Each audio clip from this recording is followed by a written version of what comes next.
In today's video, we are going to be looking at Alejandro Garnacho and why he is a perfect signing for Chelsea for Enzo Maresca. So let's look at the tactics and why he was bought by Chelsea, which I understand seems completely confusing for most fans. Now, if we look at Garnacho, now 49, again, that is going to be his new number. Maybe that is a good sign because that is a humbling number. Not like he was going for number 7, number 10, any of these high ranking numbers. So 49, we will see him out on the left wing. Now, out and out, he is a left winger. Now, we have seen him play in other positions for Manchester United, but the thing is, when he played for Manchester United, he really wasn't being utilized the player that he can be. Now, granted, there were matches, there were games where he looked really good under any manager that they had at Manchester United, but under Enzo Maresca, I do believe he's going to get the best of this player. So if we're seeing what we're going to see here, this man loves to play right on the touchline, which is exactly what Enzo Maresca likes seeing for the most part, because when we have a guy out on the touchline, it really does spread everything out. The area in this midfield here now gets very wide open. It allows Cole Palmer and all our other midfielders to really have a lot of space, but this also gives then Garnacho the ability to drive into these areas, which we've seen him do time and time again. There are different highlights you can go and watch. You will see how he picks the ball and then drives directly towards goal with the ball and usually finds the back of the net. Now, I'm going to say he has been struggling as of lately. Let's be real here. He has been scoring too often for United, but in the beginning phases, when he was playing for United, when he was playing with, say, like Ronaldo and some of the other high key players, he was actually doing very well, and he was very good at linking the ball up with play, whoever was the attacking player. Again, we're looking at Ronaldo. If you look at Højlund, it was not happening, but someone like João Pedro can easily do that for him. They can definitely play 1-2 passes with each other. He can make these runs over here, get the ball back and slot it into the back post. This was a common thing for him to do in the beginning time at Manchester United, and I do believe João Pedro does give him the capability.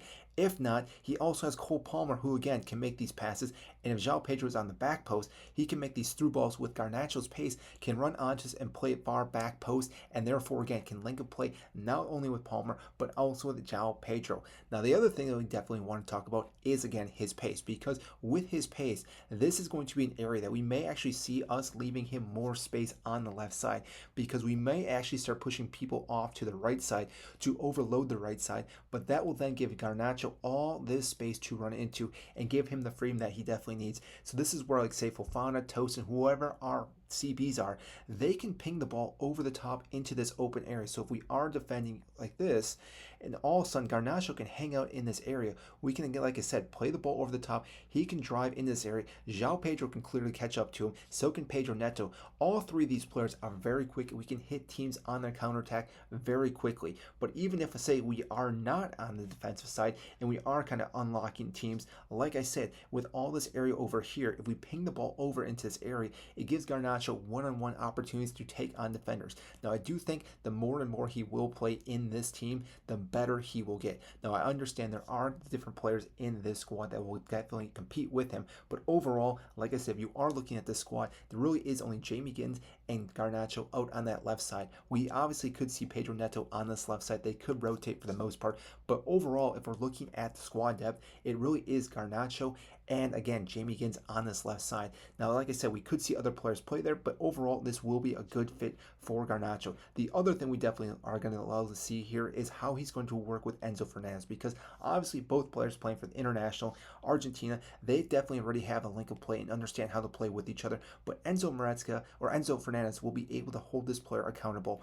which we weren't able to see at United. Now, holding this player accountable will be massive for us, because again, if we can keep him humbled, keep his ego down, and keep him performing each and every week, there is going to be a very solid player here that Chelsea are going to be happy to get for £40 million. So overall, that being said, I do think Garnacho does make total sense for us. Again, he's able to go in attack-wise. He can definitely drop back if he needs to, but obviously Cucurella on this left side is very good defending. Now, with him on this left side, I don't know if Cucurella will push up more into the midfield, because, like I said, Garnacho doesn't drop back as much. This might be where Reece James and Malagusto definitely push up more on the right side, which again would make sense with Neto. And like I said, this would give Garnacho more freedom, and we'd see more of a back three like this, and probably see something along the lines like this, where then Cole Palmer Palmer can actually run this line right here. And overall, if this is the case, this allows Cole Palmer not only to drop into this area, but he can also push up into the attacking fourth or third, I guess you could say, fourth with these players. But he can also even drop back even further and again pick up the ball a little bit deeper. And like I said, if he's able to do that, he's able to then facilitate the ball to different players out on the pitch wherever he needs to. This again will help Cole Palmer. And obviously, we didn't even talk about Esteval, who could easily be in the squad right now. And like I said, if he starts, he might go over Neto. And like I said, that even gives us more creative players on the pitch. Obviously gives Enzo Maresca plenty of different caliber and tactics to beat teams, especially when they are playing the low box. Because if they are, we definitely need players that again are able to whip in the crosses, but also shoot from outside the box. And Garnacho can do that. So overall, I think this is a great signing for Chelsea. Obviously, time will tell. But if you did like this content, I greatly appreciate if you do hit the like button, subscribe down below, and I will see you in the next video.